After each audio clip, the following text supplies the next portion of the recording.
L'origine de GP Watt, en fait, c'est la structuration du groupement photovoltaïque qui existait auparavant. 4 copains agriculteurs qui ont décidé de prendre un petit peu la connaissance du photovoltaïque plutôt que de signer des devis sans comprendre comment ça se passait. Le groupement photovoltaïque, c'était des entreprises locales, y compris des agriculteurs qui jouaient le jeu, pour développer des installations solaires à la méthode locale.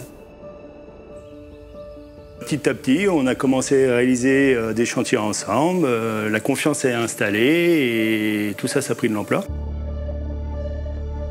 Fin 2009, on était un groupe de 60 agriculteurs. On a monté ces installations. L'idée n'était pas forcément à l'origine de développer l'activité, mais le bouche à oreille a fait qu'on était très sollicités. Et on s'est dit qu'il fallait qu'on crée quelque chose de plus solide au niveau de la structure. Donc on a créé GP Watt en 2017. Ça fait 15 ans qu'une bande de collègues se sont rassemblés, se sont retrouvés sur des valeurs humaines, de travailler ensemble et de travailler dans le local. Et c'est ça qui a amené les racines de GP Watt.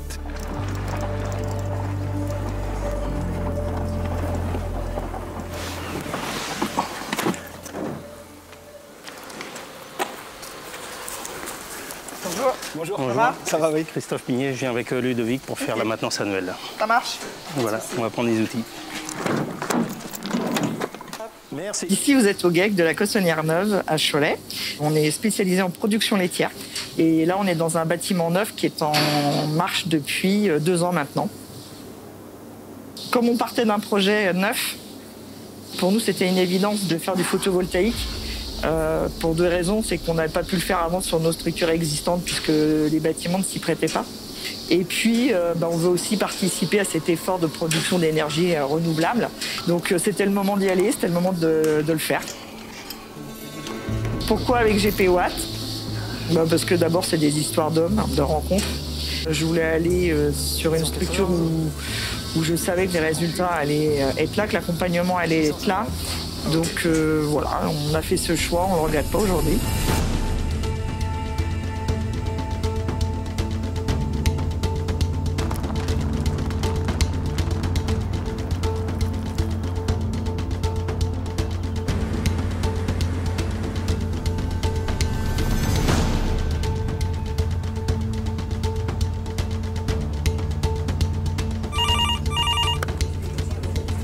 GP Watt, bonjour. Vous avez un projet d'installation photovoltaïque? Eh bien écoutez, moi je vais transmettre tout ça au chargé d'affaires pour qu'il revienne vers vous pour caler un rendez-vous.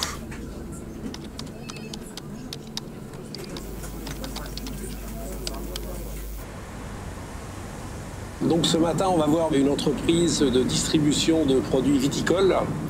Et l'idée de ce matin, c'est d'aller voir, de chiffrer un peu ses surfaces de toiture. Et puis de lui faire une approche économique pour savoir à peu près ce qu'il va lui en coûter et ce que cela va lui rapporter. Très bien. Salut Bertrand. Ça gosse. Comment va? Impeccable. Toi aussi? Oui, très bien. On a retrouvé le chemin? Oui, impeccable.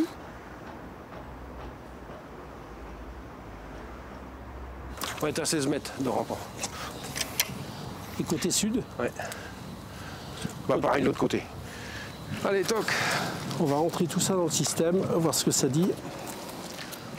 Une fois qu'on a réalisé ce premier travail commercial de prise de données, de chiffrage de l'installation, la personne qui est intéressée donc, va nous demander de déposer son dossier en raccordement. Donc là, c'est Étienne qui va prendre en fait, le relais sur cette partie-là.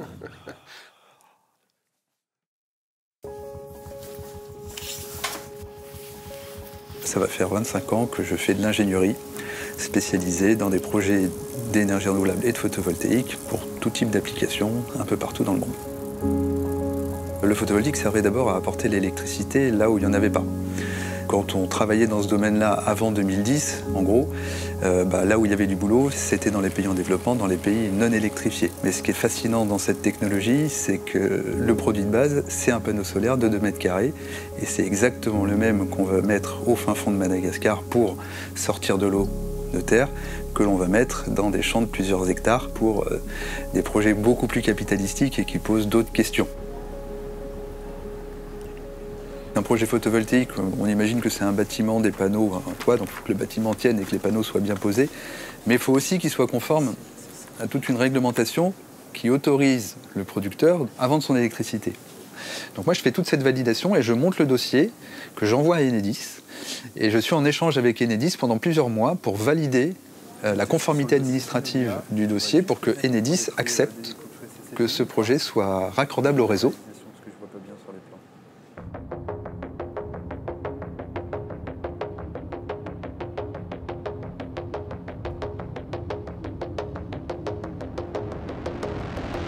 On avait constaté avec Nicolas que l'étape piquetage était un peu compliquée parce qu'on était obligé d'attendre que les toits soient terminés pour pouvoir prendre les mesures, etc.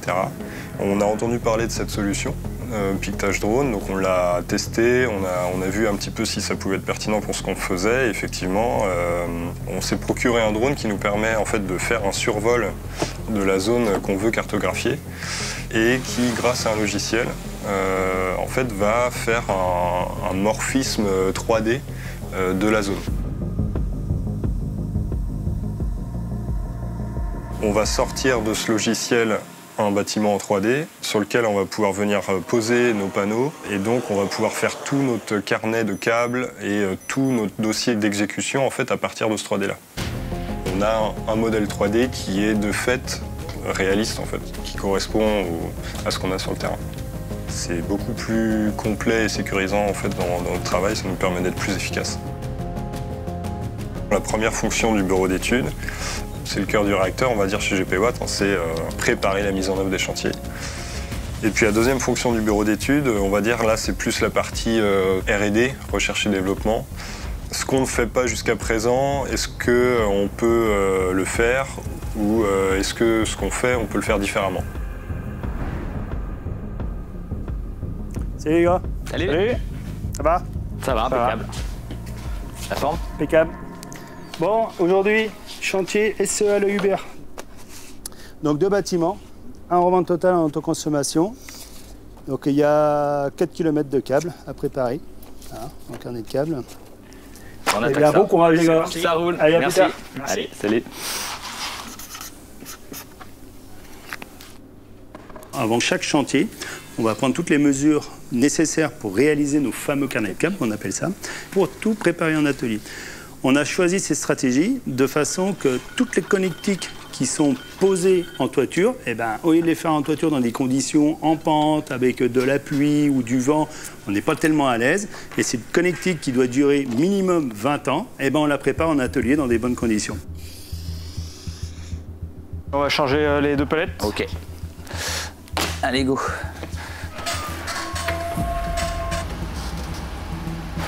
C'est bon? C'est bon. Ça. Allez, c'est parti. Là.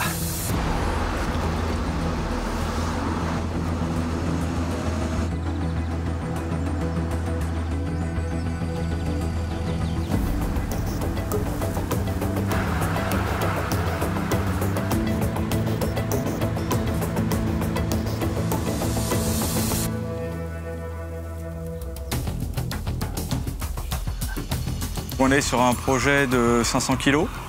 Donc là, on est en charge de toute la partie électrique. Et donc, on a posé 4 onduleurs. L'onduleur, lui, son rôle principal, c'est de transformer le courant continu qui est généré par les modules en courant alternatif qui va être réinjecté sur le réseau Enedis. On emmène les câbles solaires sur le toit. On les descend jusqu'aux onduleurs. Benjamin, il a déjà fait toute la partie cuivre d'onduleur à l'armoire. Et bah là, moi, je finis tout ce qui est chemin de câble. Après, on descend les câbles sur le chemin de câble, on pose et après, on fera le sertissage des connectiques côté onduleur.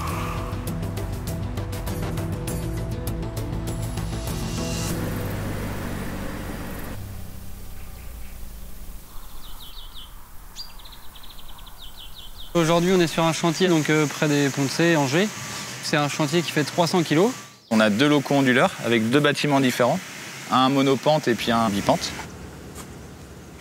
Ce qui est important, c'est la sécurité. On sécurise le site et après, on intervient. On commence par poser les onduleurs, les armoires électriques. Tous les panneaux sur le toit sont branchés entre eux en série. Chaque chaîne est branchée sous l'onduleur et c'est ce qui apporte l'énergie des panneaux à l'onduleur qui, lui, derrière, va la transformer en énergie acceptable par le réseau. On monte sur le toit, donc on met nos sécurités et ensuite on trace notre toit pour pouvoir savoir où se situent nos panneaux. Un plan est fait au préalable par Nico au bureau et nous on suit ce plan avec les codes donnés et du coup ça place nos panneaux. Une fois que tout est tracé, on peut commencer à railler. Les panneaux ils sont posés en toiture. Pour fixer ces panneaux-là sur le bac acier, on a besoin d'un élément qui s'appelle l'intégration, qui est fixé dans la panne. Donc on installe des rails dans le sens du rampant du bâtiment, sur lesquels on vient fixer des pattes, ce qui vient faire un ensemble rigide entre l'intégration, le bac acier, le bâtiment et les panneaux.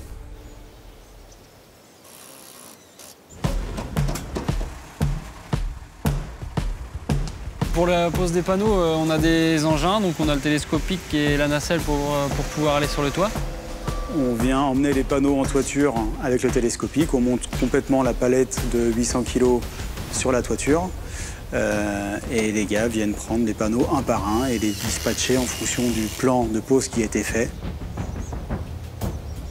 Les gars sont vigilants sur le branchement des panneaux entre eux pour pas qu'on ait d'échauffement entre les panneaux.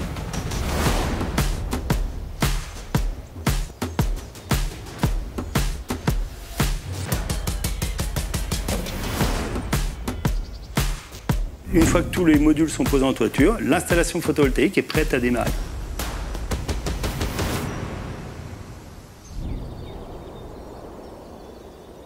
Le jour de la mise en service, c'est un aboutissement de 2 ans de projet pour le client. Donc il a hâte que l'installation démarre, qu'elle commence à produire. On se déplace avec un technicien d'Enedis sur le site. Nous, on revérifie toute l'installation, tous les serrages, toutes les tensions des panneaux. Une fois que tous ces tests-là sont faits, on démarre l'installation pour 20 ans.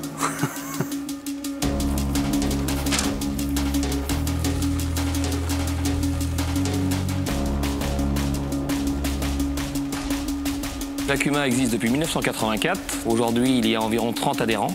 Donc en 2014, on a construit le premier bâtiment. En 2016, on a construit un deuxième bâtiment avec du photovoltaïque aussi. Il y a un troisième bâtiment qui s'est monté en 2019. On a émis cette idée de mettre du photovoltaïque pour avoir un site à moindre coût pour les adhérents. C'était vraiment le but premier. Et donc, on a fait un business plan. Et puis, on s'est vite aperçu qu'on finançait le site et toute la structure des bâtiments. Donc, ce qui n'était pas négligeable puisqu'il n'y avait pas de reste à charge pour les exploitants. On a des résultats de production qui sont très satisfaisants sur ces bâtiments-là. C'était un peu mieux que l'étude. Donc, la production se passe très bien.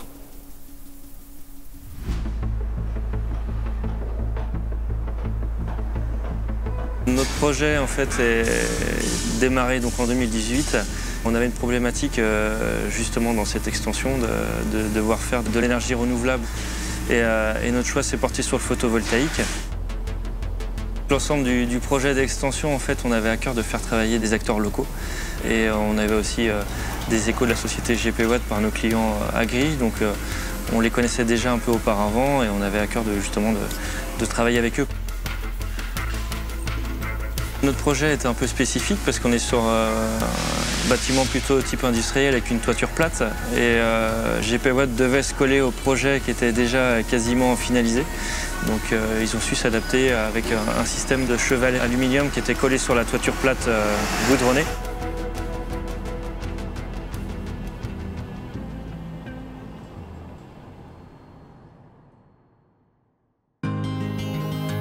Fondamentalement, la raison aujourd'hui de GP Watt, c'est de faire en sorte que l'essentiel de la valeur reste à l'agriculture. Notre activité agricole, finalement, quand j'implante des cultures, c'est de capter le soleil, c'est de capter la photosynthèse. C'est très proche du photovoltaïque. L'élément essentiel à la fois à l'agriculture et au solaire, c'est quand même le soleil. Le défi de GP Watt, c'est d'avoir une satisfaction client pendant toute la durée de l'installation, c'est-à-dire 20 ans. Et que dans 20 ans, si on le recroise, qu'il a toujours le sourire pour GP Watt, quoi. C'est ça le challenge pour nous, quoi. On va avoir une exigence de qualité qu'on va se mettre, mais qui n'est pas écrit sous forme d'un objectif d'entreprise ou d'une stratégie d'entreprise, mais qui va simplement être porté par la valeur de nous quatre et la valeur surtout de toute l'équipe. Cet esprit d'équipe, de partage, c'est au fond l'essence même qu'on avait au départ, même si on ne la formalisait pas vraiment. Et ces valeurs, on se rend compte que c'est fabriqué par les hommes et les femmes. Et une équipe d'humains qui va dans le même sens et qui aime les mêmes choses, eh ben, ça fonctionne.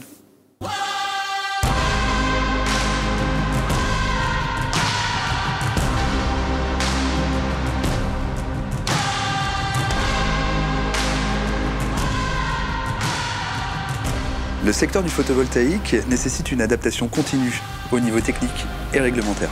Par exemple, avec Power Group, notre partenaire historique, on assure une veille technologique constante sur les produits qui sont mis régulièrement sur le marché.